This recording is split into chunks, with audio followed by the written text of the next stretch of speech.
WBSSC group D educational qualification. এই group D পোস্টের জন্য এডুকেশনাল কোয়ালিফিকেশন তোমার লাগছে শুধুমাত্র ক্লাস 8 পাস করে থাকলে তুমি এখানে আবেদন করতে পারবে। এজ লিমিটটা দেখো 18 থেকে 40 বছর। 18 থেকে 40-এর মধ্যে যদি তোমার বয়স হয়ে থাকে তাহলেই তুমি এখানে আবেদন করতে পারছো।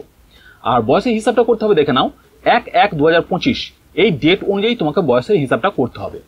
Deer friends, welcome to my channel SM Saiba. SM Saiba চ্যানেলে তোমাকে স্বাগত জানাই। তো আজ আমি চলছি আরও একটি নতুন চাকরির ইনফরমেশন নিয়ে। ওয়েস্ট বেঙ্গল স্কুল সার্ভিস কমিশনের মাধ্যমে পশ্চিমবঙ্গের মাধ্যমিক, উচ্চ মাধ্যমিক এবং জুনিয়র হাই স্কুলে নন টিচিং স্টাফ যেমন গ্রুপ সি এবং গ্রুপ ডি পোস্টে হিউজ পরিমাণে রিক্রুটমেন্ট হতে চলেছে। তুমি যদি শুধুমাত্র অষ্টম শ্রেণী পাস করে থাকো তাহলেই তুমি এখানে আবেদন করতে পারবে। মোট শূন্যপদ থাকছে 8,477। হ্যাঁ বন্ধুরা, 8,477 বা প্রায় 8,500 শূন্যপদে গ্রুপ সি এবং গ্রুপ ডি কর্মী নিয়োগ হতে চলেছে, যার অফিসিয়াল নোটিফিকেশন বেরোতে চলেছে এই সপ্তাহতেই। গত 30 মে রাজ্যের স্কুলগুলিতে শিক্ষক নিয়োগের বিজ্ঞপ্তি প্রকাশিত হয়েছে। অনলাইন অ্যাপ্লিকেশনও শুরু হয়ে যাচ্ছে 16 জুন থেকে। তো সেই শিক্ষক নিয়োগের নোটিফিকেশন আসার পর থেকেই তোমরা অনেকেই অপেক্ষায় ছিলে নন টিচিং স্টাফ অর্থাৎ গ্রুপ সি এবং গ্রুপ ডি রিক্রুটমেন্টের নোটিফিকেশন কবে আসবে। তো সেই নোটিফিকেশন কিন্তু আসছে এই সপ্তাহতেই। সবাই তৈরি হয়ে যাও, ফর্ম ফিল আপ কিন্তু অবশ্যই করতে হবে। তো এখানে ফর্ম ফিল আপ করার জন্য তোমার শিক্ষাগত যোগ্যতা কি লাগবে, বয়সসীমা কত হতে হবে, কোন কোন সাবজেক্ট থেকে প্রশ্ন আসবে এবং কত নম্বরের প্রশ্ন আসবে, সমস্তটাই খুব পরিষ্কার করে জানিয়ে দিয়েছে গতকাল অর্থাৎ 14 জুন প্রকাশিত হওয়া কর্মসংস্থান পত্রিকায়। তো সেই পুরো কর্মসংস্থান পত্রিকাটাই আজ আমি তোমাদের জন্য তুলে নিয়ে এসেছি। ভিডিওর মেন পার্টে যাওয়ার আগে একটা ছোট্ট রিকোয়েস্ট, সমস্ত চাকরি, স্কলারশিপ এবং সরকারি বিভিন্ন প্রকল্পের আপডেট পাওয়ার জন্য এসএম সাইবা চ্যানেলটিকে অবশ্যই সাবস্ক্রাইব করে রাখবে। আর তুমি যদি অলরেডি সাবস্ক্রাইব করে রেখেছো, থ্যাংক ইউ সো মাচ। তো তোমরা দেখতেই পাচ্ছ, এই হচ্ছে সেই কর্মসংস্থান পত্রিকা। এই পত্রিকাটা আমি একটুখানি জুম করে নিই, তাহলে দেখতে আরো সুবিধা হবে। পশ্চিমবঙ্গ কেন্দ্রীয় স্কুল সার্ভিস কমিশনের মাধ্যমে পশ্চিমবঙ্গে মাধ্যমিক, উচ্চ মাধ্যমিক এবং জুনিয়র হাই স্কুলে নন টিচিং স্টাফ যেমন গ্রুপ ডির মধ্যে থাকছে lab attendant, night guard, peon, helper এবং ম্যাট্রন। এই গ্রুপ ডি পোস্টে হচ্ছে 5,488 এবং ক্লার্ক পদে 2,989 জন ছেলে মেয়ে নেওয়ার বিজ্ঞপ্তি এই সপ্তাহেই বেরোচ্ছে। 3 এপ্রিল সুপ্রিম কোর্টের রায়ে গ্রুপ সি এবং গ্রুপ ডি পদে 6,906 জনের চাকরি বাতিল হয়। তোমরা বুঝতেই পারছো যে 26,000 চাকরি বাতিল হয়েছিল, সেই 26,000 চাকরির মধ্যে 6,906টি শূন্যপদ হচ্ছে গ্রুপ সি এবং গ্রুপ ডির। এই গ্রুপ সি এবং গ্রুপ ডি মিলিয়ে মোট 6,906টি চাকরি বাতিল হয়েছিল। স্কুল শিক্ষা দপ্তর থেকে জানানো হয় গ্রুপ সি পদে মোট 2,989টি শূন্যপদের মধ্যে নতুন শূন্যপদ তৈরি হয়েছে 571টি, আর গ্রুপ ডি পদে 5,488টি শূন্যপদের মধ্যে নতুন শূন্যপদ তৈরি হয়েছে 1,000টি। স্কুল শিক্ষা দপ্তর থেকে জানা গেছে গ্রুপ সি ও গ্রুপ ডি পদে নিয়োগ করা হবে 2016 সালের নিয়োগ বিধি অনুযায়ী। তবে অভিজ্ঞতার জন্য যে 10 নম্বর দেওয়া হবে বলে শোনা যাচ্ছে, তা দেওয়া হবে কিনা এখনো নিশ্চিত নয়। এবার দেখো কারা কোন পদের জন্য যোগ্য। ক্লাস 8 পাস ছেলেমেয়েরা গ্রুপ ডি, এরপর 12 পাতায়। তো চলো আমরা 12 পাতায় চলে যাই। তো আমরা 12 পাতায় চলে এলাম। তোমরা এখানে দেখতেই পাচ্ছ স্কুলে 8,477 ক্লার্ক এবং গ্রুপ ডি। অষ্টম পাস ছেলেমেয়েরা গ্রুপ ডি পদের জন্য আবেদন করতে পারবে। বয়স হতে হবে 1/1/2025 হিসাবে 18 থেকে 40-এর মধ্যে। মাধ্যমিক পাস ছেলেমেয়েরা ক্লার্ক পদের জন্য আবেদন করতে পারবে। বয়স হতে হবে 1/1/2025 হিসাবে 18 থেকে 40-এর মধ্যে। প্রার্থী বাছাই করবে স্কুল সার্ভিস কমিশন 4th SLST-র মাধ্যমে। 1 ঘন্টার লিখিত পরীক্ষা হবে। পুরনো পদ্ধতি অনুযায়ী গ্রুপ ডি পদের বেলায় 50 নম্বরের লিখিত পরীক্ষা হবে। এর মধ্যে লিখিত পরীক্ষায় থাকবে 45 নম্বর এবং পার্সোনালিটি টেস্ট থাকবে 15 নম্বর। 45 নম্বরের 1 ঘন্টার লিখিত পরীক্ষায় প্রশ্ন হবে মাল্টিপল চয়েস টাইপের। এখানে যেভাবে দেওয়া আছে এটা ঠিকঠাক বোঝা যাচ্ছে না, তো এর জন্য আমি কয়েকটা পিপিটি তোমাদের জন্য তৈরি করে নিয়েছি। আমি সেখান থেকেই এই পুরো বিষয়টা তোমাদের কাছে ক্লিয়ার করে দিচ্ছি। তো আমি চলে এলাম সেই পিপিটিতে। তোমরা এখানে দেখতেই পাচ্ছ WBSSC group D educational qualification. এই গ্রুপ ডি পোস্টের জন্য এডুকেশনাল কোয়ালিফিকেশন তোমার লাগছে শুধুমাত্র ক্লাস 8 পাস করে থাকলেই তুমি এখানে আবেদন করতে পারবে। এজ লিমিটটা দেখো 18 থেকে 40 বছর। 18 থেকে 40-এর মধ্যে যদি তোমার বয়স হয়ে থাকে তাহলেই তুমি এখানে আবেদন করতে পারছো।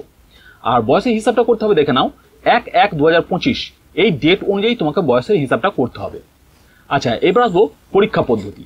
এক্সাম হবে, দেখো 50 নম্বরের একটা পরীক্ষা নেওয়া হবে। এই যে পরীক্ষাটা নেওয়া হবে 50 নম্বর, এটা দুটো পার্টে নেওয়া হবে। প্রথমে একটা রিটেন টেস্ট থাকছে 45 নম্বরের, এটা MCQ টাইপ হবে, অর্থাৎ 45টা MCQ থাকবে।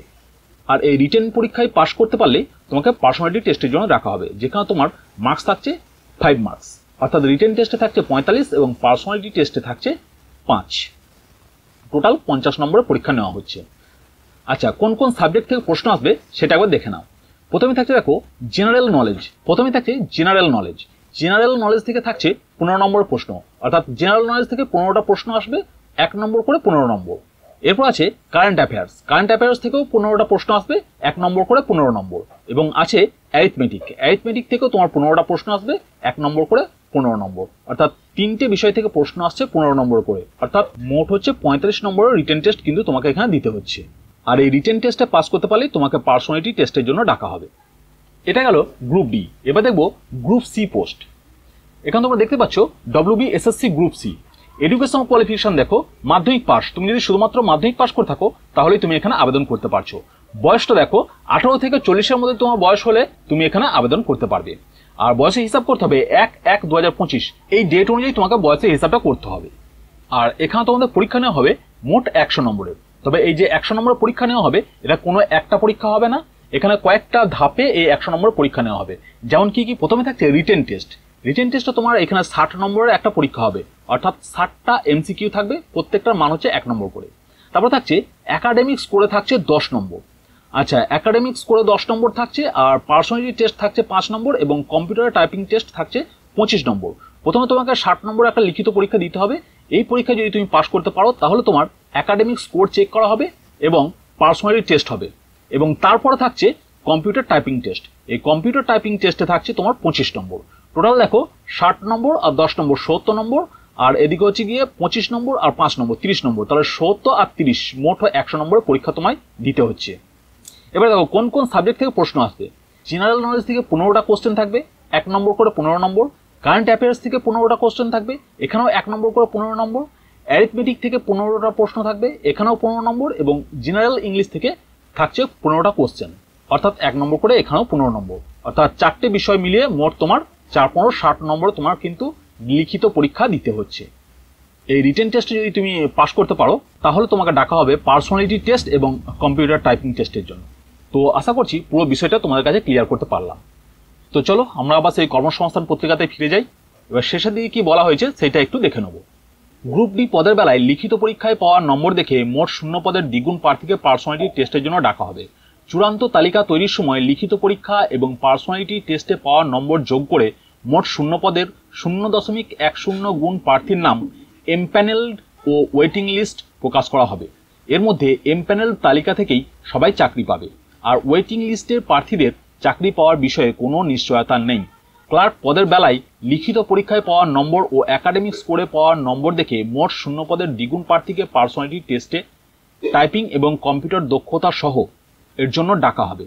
চূড়ান্ত তালিকা তৈরির সময় লিখিত পরীক্ষা, academic score, personality test, typing এবং কম্পিউটার দক্ষতায় পাওয়া নম্বর যোগ করে মোট শূন্য পদের 0.10 গুণ প্রার্থীর নাম এমপ্যানেলড ও ওয়েটিং লিস্ট প্রকাশ করা হবে।